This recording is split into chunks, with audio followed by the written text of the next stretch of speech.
So we had a retreat yesterday, and some of you were there to practice with us, but some of you couldn't join us. So I thought, why don't I review the talk we did yesterday, um, and give you a summary of it,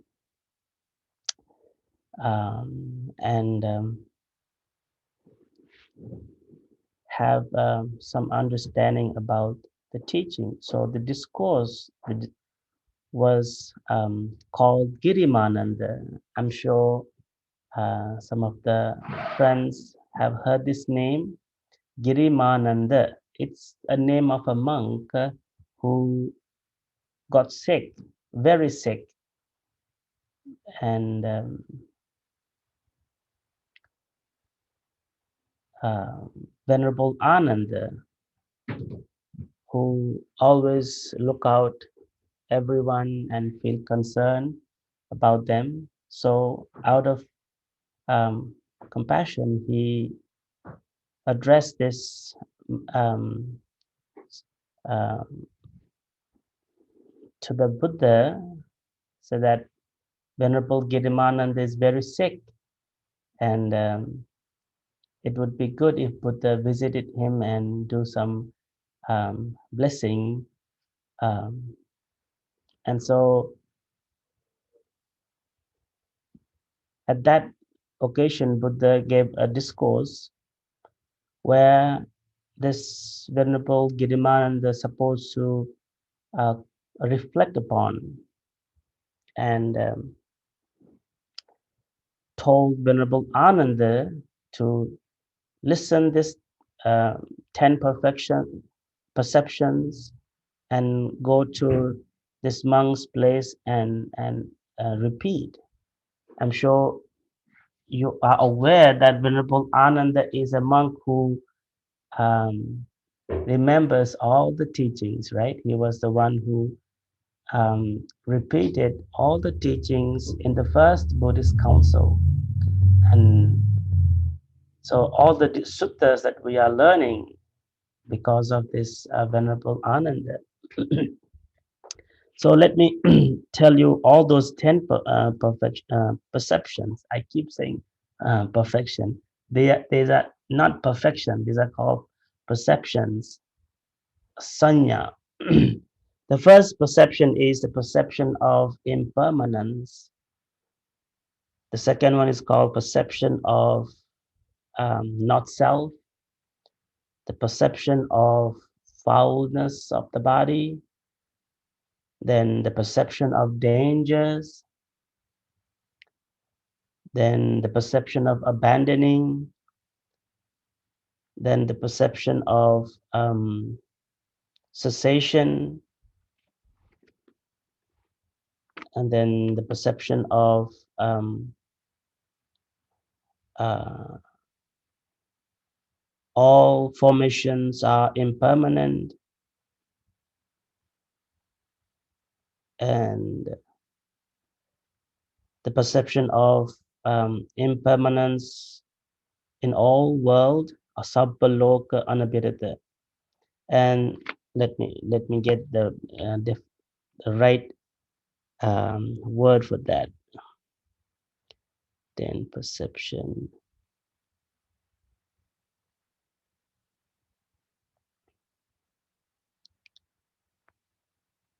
Okay, so the perception of impermanence, perception of not self, perception of foulness, perception of danger, perception of giving up, abandoning, then perception of dispassion before cessation. So the perception of dispassion, the perception of cessation, and the perception of non-delight in all worlds. So no wish to be born in any kind of world, whether human world or heavenly world or any other celestial worlds. Then perception of all formations are impermanent, undesirable, and And the last one is called mindfulness of breathing. We were able to discuss the first five, and among the five, I thought I will just talk one of them, because it takes a long time. Um, so I chose the perception of danger, the fourth one. Um,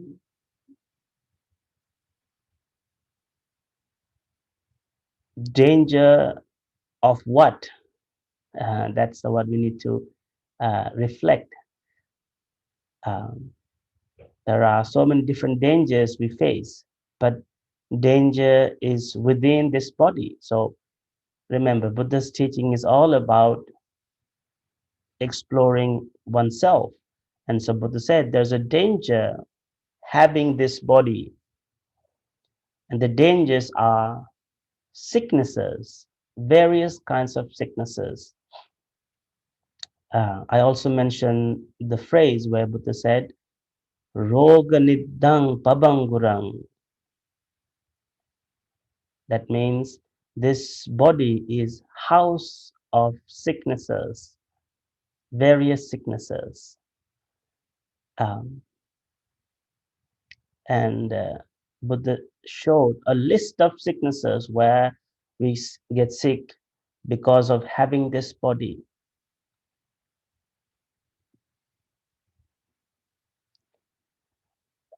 He says eye sickness, ear sickness, nose, tongue sickness, and then all the sicknesses that we are aware of, cancer, right? Um, Let me repeat the list that Buddha showed. What are the sicknesses uh, that Buddha was aware during his time, right? Um, and every day, new sicknesses arising in the world. Um,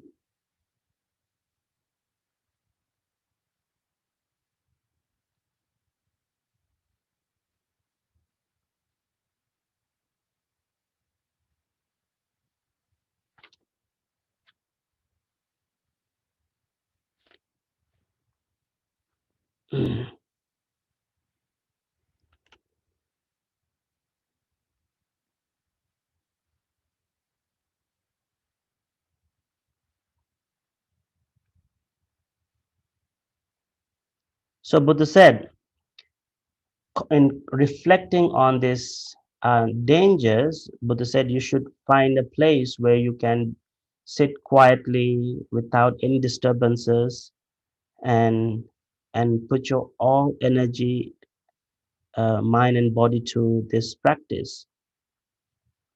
And so he says, in this body, many kinds of sicknesses arise. Seeing diseases, hearing diseases, nose, tongue, body, head disease, ear disease, mouth, teeth, cough, asthma, cataract, fever, aging, stomachache, fainting, dysentery, grippe, cholera, leprosy, boils, ringworm, tuberculosis, epilepsy, skin disease, itch, scab, psoriasis, scabies, jaundice, diabetes, uh, hemorrhoids, fistulas, ulcers, disease arising from bile, from phlegm, from the wind property, from combination of bodily humors, from changes in the weather, from uneven care of the body, from attack, from the result of coma, cold, heat, hunger, thirst, defecation, urination. Just imagine where in the world there's a teacher who shows us the reality of this body, right? We live in a world where we are taught to look this body as so beautiful, so attractive, right? Making us to spend hundreds and thousands of dollars to um, for makeup and all kinds of things. But Buddha is the one who showed us the reality. Look, this is what the reality of body. It is, it can get sick, and now we have other sicknesses coming every day in our life, right? And so when I was contemplating on this, a story of Janapada Kalyani came out. Janapada Kalyani, you all know, was a fiancé of Prince Nanda, right? Nanda, who went to the temple with Buddha and became a monk. So her fiancé, left alone, and so one day she contemplated, like, his elder brother Buddha was, he's enlightened. His fiancé, who went to the temple, didn't came back. He became a monk and ended up becoming enlightened. His stepmother, or the Buddha's stepmother, she became a nun, and so she also uh, got enlightened. And all her women who took care of her, do all the chores, they all went to the Buddha, became nun and enlightened. I am the only one who left here. So one day she was thinking, why don't I join them? Why don't I go to the temple to see the Buddha and become a nun? So she comes to the temple not because she wants to understand the Dhamma, but because she felt lonely and she want to join the order. And so she was a woman who was attached to her body and had pride because she was called the Janapada Kalyani, the beauty of this town. And so, um, having realized this, when Buddha saw Janapada Kalyani was coming, and at that time Buddha was giving a talk. And so, what happened? Buddha created an image that only Janapada Kalyani could see, a very beautiful image of a very beautiful woman, more beautiful than her. So she was looking at this woman and felt, oh, she looks more beautiful than me. And Buddha showed her this beautiful woman was turning, getting old, aging, getting sick, and losing her beauty, and eventually um, dying. And so in a split second, a few moments, she saw a beautiful woman turn into ugly and an old, wrinkled face, and eventually dying with so many different sicknesses. And that changed her mind because she saw even even the most beautiful woman, more than her, could turn into ugly and die. And so she becomes a nun with understanding the Dhamma, not because she was feeling lonely. And so the Gatha Buddha showed, um, reminded us, is the Gatha that in Nepal, when I was a monk, um, every morning we chant this Gatha, and I have never understood what it means until recently. So let me repeat the Gatha for you so that you get a kind of understanding. Tinang nagarang katang mangsa lohita lepanang yatta charata machucha mano makova ohito. This body called the city, this body is called city, is built up with bones which are covered with flesh and blood, right? The this body stood up because of the bones we have in the body, and this city is covered with blood and flesh.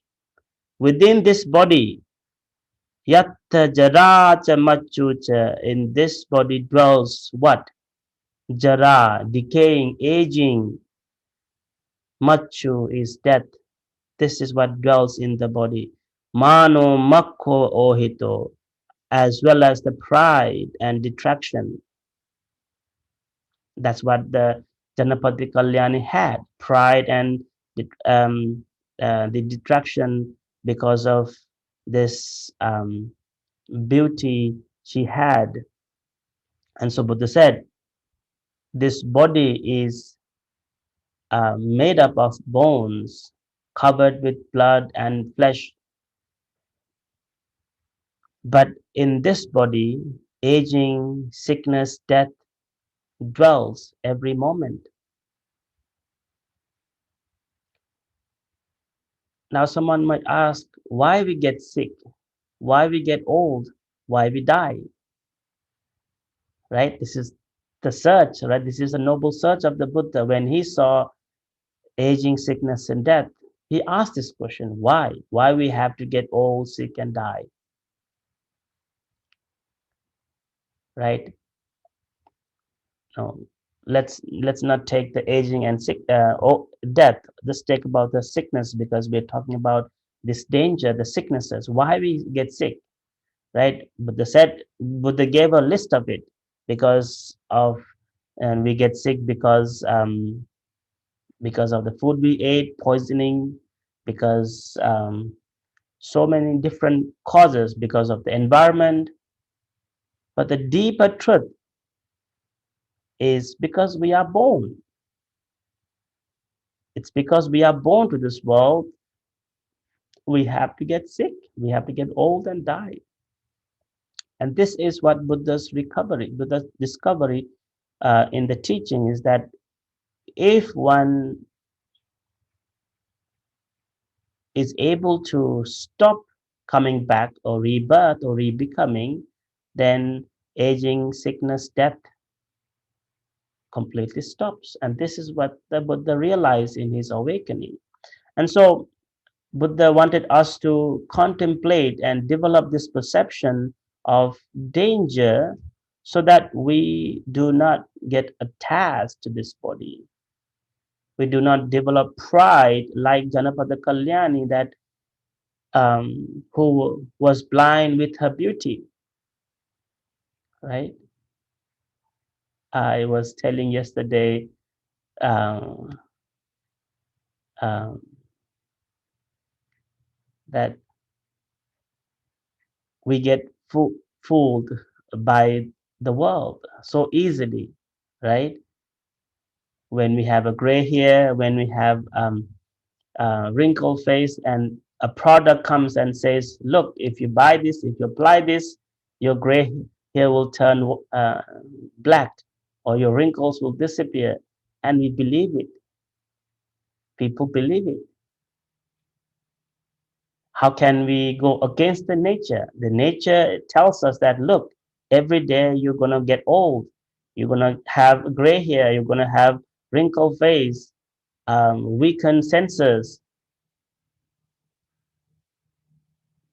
But humans never stop going against the nature.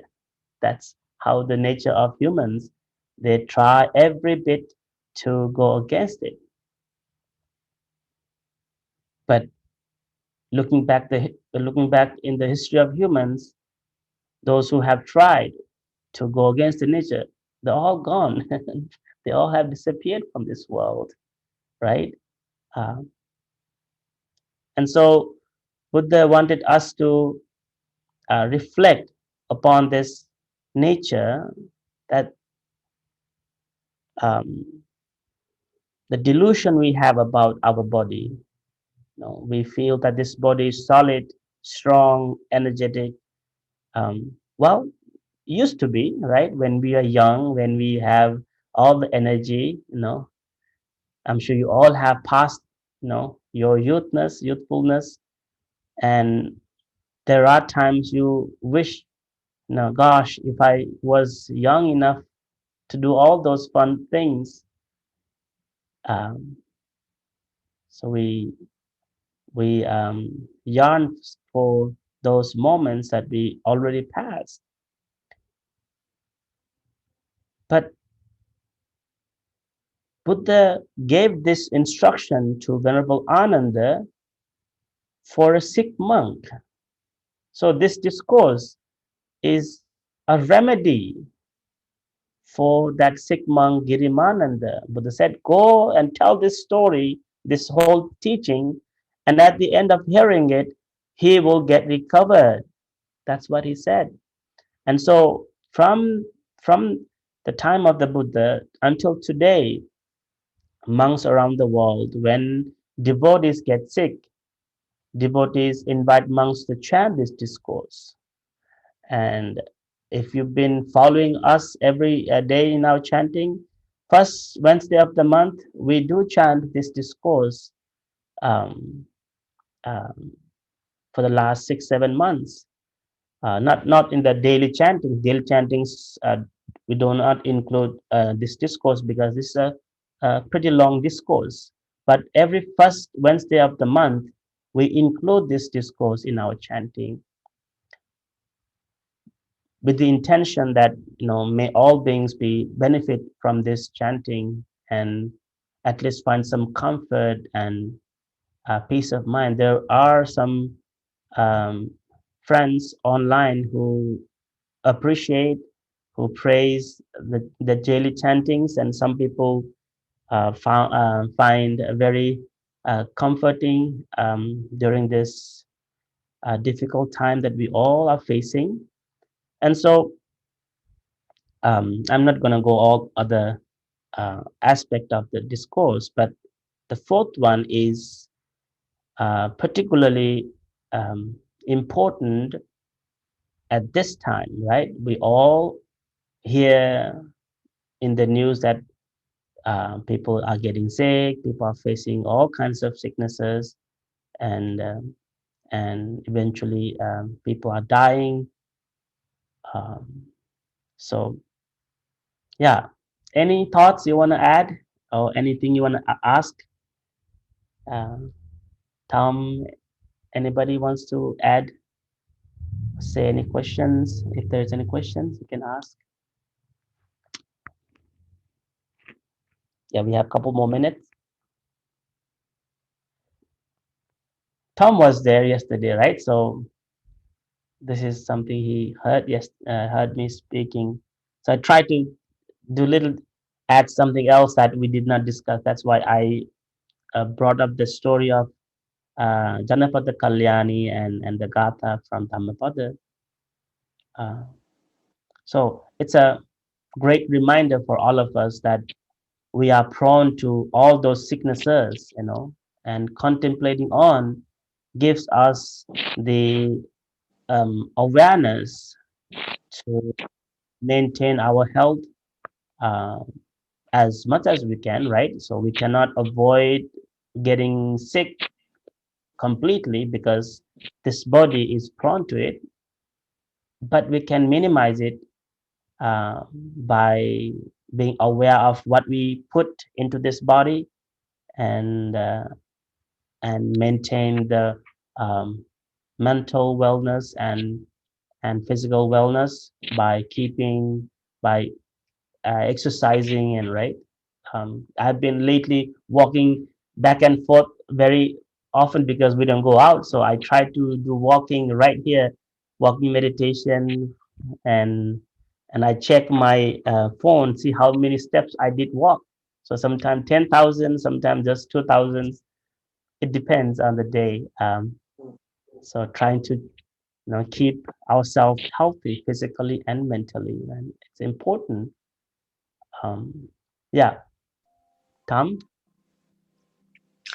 No, it's good that after after a retreat that you repeat this to the other people, and I don't mind hearing it again because it just puts it back into my mind, Yes. and then I can think about it again some more. Yesterday Yeah.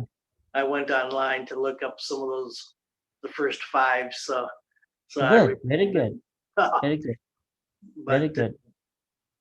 yeah, it's always there's some people who want to exercise because they want to obviously stay healthy, but they got this idea that that they're going to be able to do what they're doing now Yeah. 30, 40 years from now. Mhm. But there are a lot of people who understand also that, okay, I'm 60 now. I can't do what I did when I was 20. But you know what? I'm exercising now and I'm doing more than what most people my age can do. I'm doing as much as I possibly can. But that's Mhm. okay. It's okay if I can't do what I used to do anymore. That's just, The acceptance, the acknowledgement. yeah. Not everybody, have that mindset unless they have some sort of spiritual, awakening, spiritual awareness. And that's why having this platform, at least we can connect through internet and discuss about the Dhamma and the practice together. That that you know gives us some inspiration to look back upon our life, and hearing the Dhamma always gives us energy to put our focus on the essential things, right? People put focus on essential things and non-essential things. Essential things is in terms of Dhamma that awakens us from the dreams, right? We live in a dream.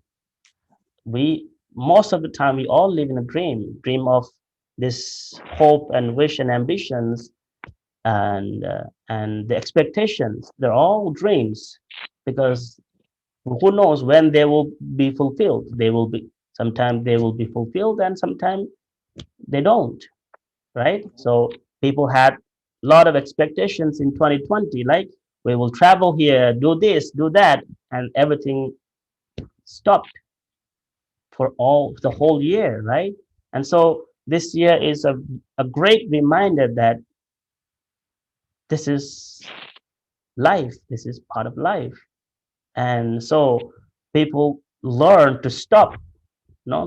We beings are on the run 24/7, right? Mhm. All these cities don't sleep. 24/7 somebody's running around.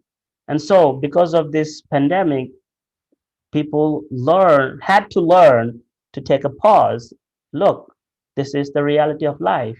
We cannot run always like we used to run. And so reminds that brings us towards the Dhamma to reflect upon the totality of our life.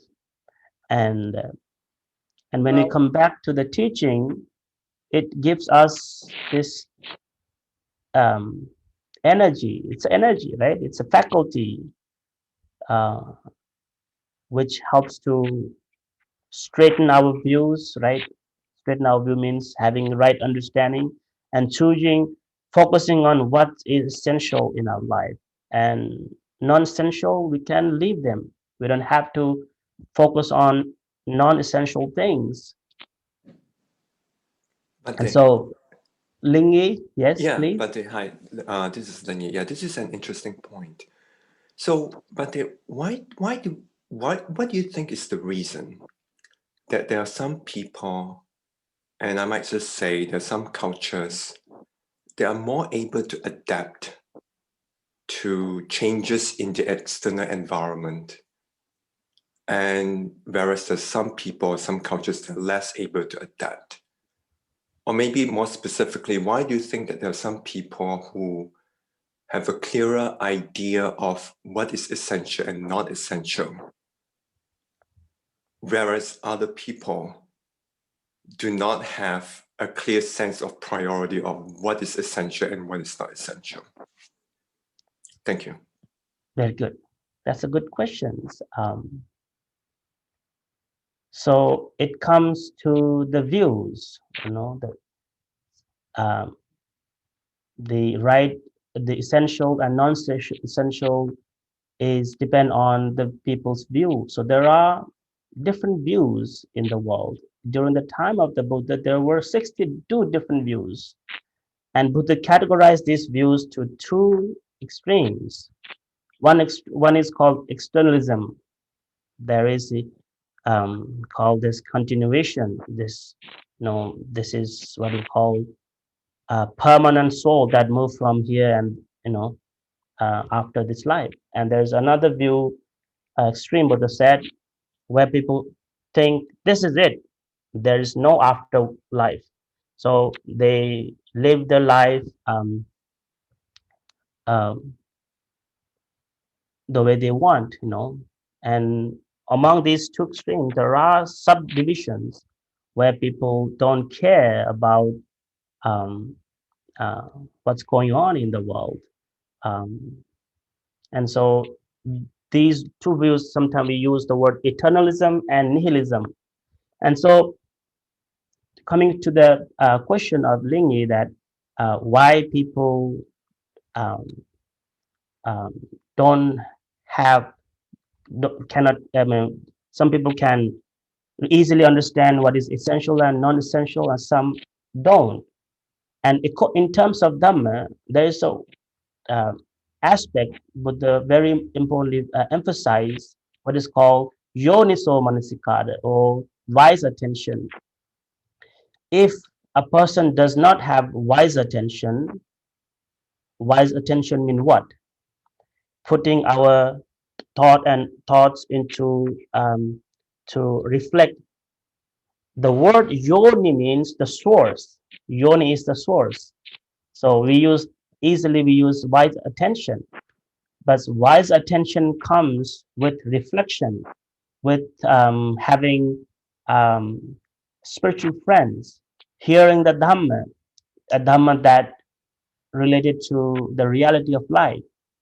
And and so when someone lacks all these ingredients to have this um, right view, then they think this is the world, because they don't have spiritual friends who helps to focus on the reality of life.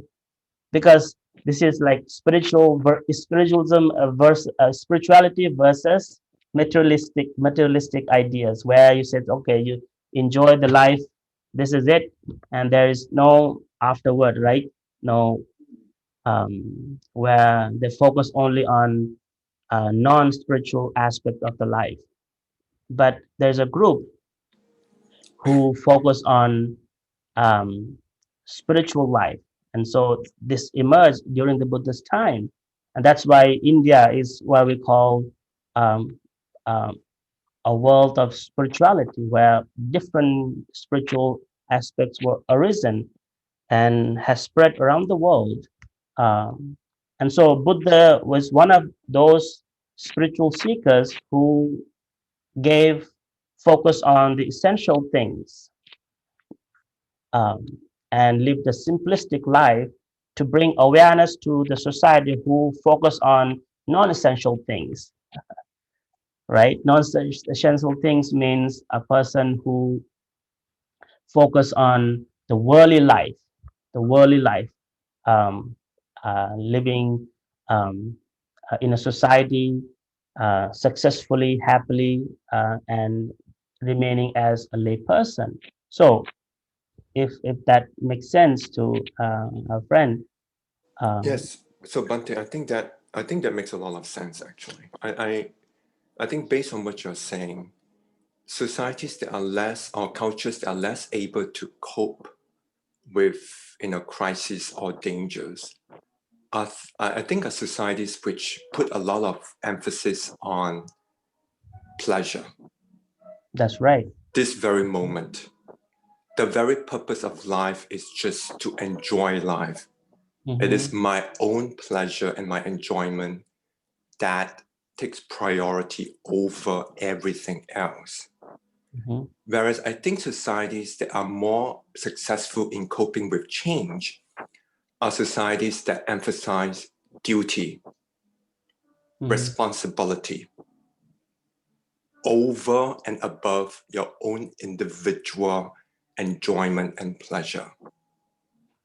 And I think Buddhism fits in very nicely into this discussion Yeah. here, right? Because Buddhism is about stressing what is, first of all, reality of life, mm, and what are the essentials and what are the non-essentials, right? And I think yeah, inherent in Buddhism, in contrast to the predominant thinking in some societies, yeah, Buddhism flat out accepts the fact that life is not satisfactory, right? yeah, The purpose of life is not to enjoy life, but the purpose of life is to understand the reality yeah. and then to find the solutions to deal with that reality. Whereas I Mm-hmm. think some societies continue to indulge in delusion, thinking that the purpose of life is about chasing pleasure, and they Yeah, refuse to accept reality. I think that's the bottom line. Thank you. yeah. That's a that's very true. So I I like that. hope you want to add something into it, the Tom. Yeah, Yeah, I think that yeah, I can tell the difference between it's like between Western and Eastern culture. I know obviously um the West tends to be more individualistic. Not that they don't love their families and communities, but where the Asia, where family and community family is much more emphasized than the individual. Okay, and Tom, it's changing though. you, yeah, I, no, I I know. believe that, but Well, yeah, it's changing. It's changing so rapidly. but So that's the point I'm trying to bring up here. Is ever since the Industrial Revolution, which started late 1700s, early 1800s, yeah, we make lots of product very fast and efficient. yeah, And then people, after North America was discovered, which yeah, was before this, Europe basically had everything it wanted and stuff. And for its people, yeah, there wasn't much opportunity. Now there's this land across the ocean they yeah, call America, and you can grab land and it has resources. And yeah, so industrialism and this new land, it's carried out an ideology that you can have anything you want, that you have all these yeah, opportunities, that you could just go out and expand, and it was done in the name yeah, of progress. yeah. So that ties up with what Ling is saying, that we focus on where is called power and all these things. Recently, I got a photo of my grandpa. He celebrated his special. There's a ceremony when you reach age of 77, and so on the year of 77, 7 months, 7 days, 7 hour, 7 minute, and 7 second, there's a event for our grandpa. And because of COVID, they couldn't have the all the people to come and celebrate it. So only family celebrated. And I got a photo of grandpa sitting on the couch and four grandkids, three grandsons and one granddaughter. They all were on devices, each person's in different corner of the room, and grandpa was alone, just kneeling, just looking down on the floor. And I was saying, is this picture from this west or from east? Because four kids were not talking to grandpa, and they were in their own world in devices, and grandpa was just sitting there in the room. And I was looking at this picture and realized, oh, this much has changed. I not lived there for long times, but I saw this dramatic change in daily lifestyle, in the east. And Nepal is in the east, not in the west. And so I was trying to understand that how much the individualist, this view has changed those remote countries, right? And so and that's why I said, yes, East focus on family, but this has been changing so much. Well, And yeah, now you have widespread communication. I mean, yeah, I could go on YouTube and try to find something in Nepal, some social thing, and find, That's I right. went to That's Japan, right. but you look, or any part of the world, you see they're wearing their hats side backwards, Yeah. in America, or there's a lot of Western. You can see Western influence in Yeah. culture and stuff. One thing I also noticed too, in at least American society, is that in our education has really changed a lot. Okay, when I went to school and when my parents went to school, we had lots of civics classes. We had, like, for example, Native American history, comparative religion, psychology, and just a bunch of different things. Today, like with my son, he says that they kind of condense it and put it into, let's say, history and civics and try to Mm. combine it. And to me, that's also part of the problem too. We think, okay, because we have to make all these material things, we have to make more money this year than last year, that basically we're sending our kids to school just for money, Yeah. just to make money, Sadly, that's because what we have to make a happening. living. That's what happening everywhere. Yeah. Yeah, No. and the thing is education isn't just about um, being able to take care of yourself. It's being able to and give yourself the essentials. It's also about, we live in a community and a civilization, so we need to know how we need to act with each other. So we need to know more about other cultures and things like that. Yeah. And what we're turning out is, I think, what can I say? Well, you can see the problems that we're having in America right now with the Black Lives Matter and the killing of George Floyd and stuff like that. But you also see an impatience. People are getting burnt. They call it COVID burnt out. They're getting burnt out because they're tired of having to wear the mask. Not They're tired of not seeing their family. And now, Mm. despite how bad this is, they're going out and they're Yeah. going That. and they're going out because they don't have that discipline. Yeah. You know what I mean? Yeah. That's It's more of a spiritual emotion. hopefully this weekend, this coming week, we won't see any spike in cases. Hopefully, I hope it doesn't happen. But yeah, you're right, and so that is why we need to be mindful. It's that's why all this mindfulness practices coming out, because it helps to focus on. It helps to develop an awareness that we should be more compassionate, showing our empathy to others, especially those vulnerable ones, who can get sick very easily. And yes, you're right. People are fed up. Not everyone, but Yeah, there are people who are fed up with this.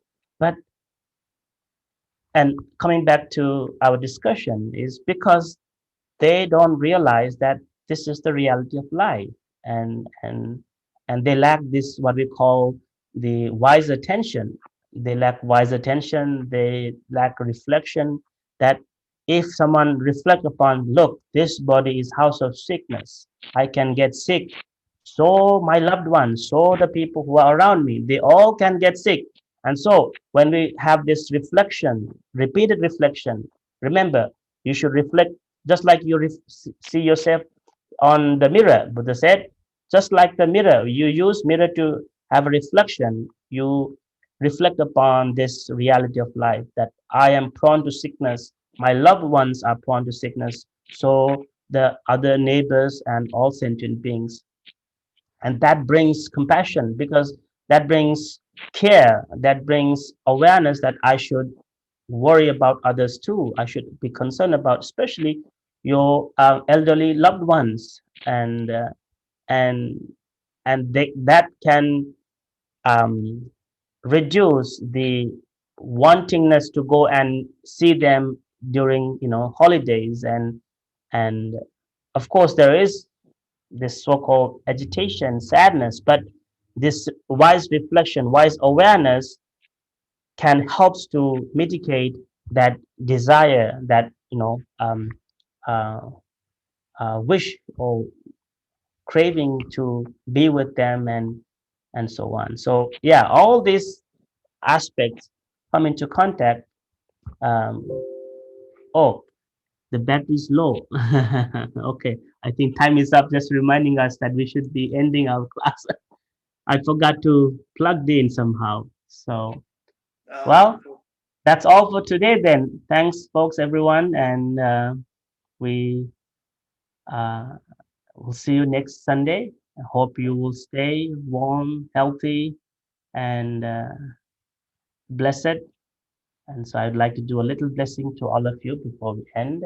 Bhavatu sabba mangalang rakhantu sabba devata sabba buddhanubhavena sabba dhammanubhavena sabba sanghanubhavena sada sotti bhavantu te. Sadhu, sadhu, sadhu. Thank you. Bless you, everyone. See you next week. Before the computer gets out, I will disconnect now. all right. Thank you, Thank you, Bhante. Thank Bhante. you. Thank you.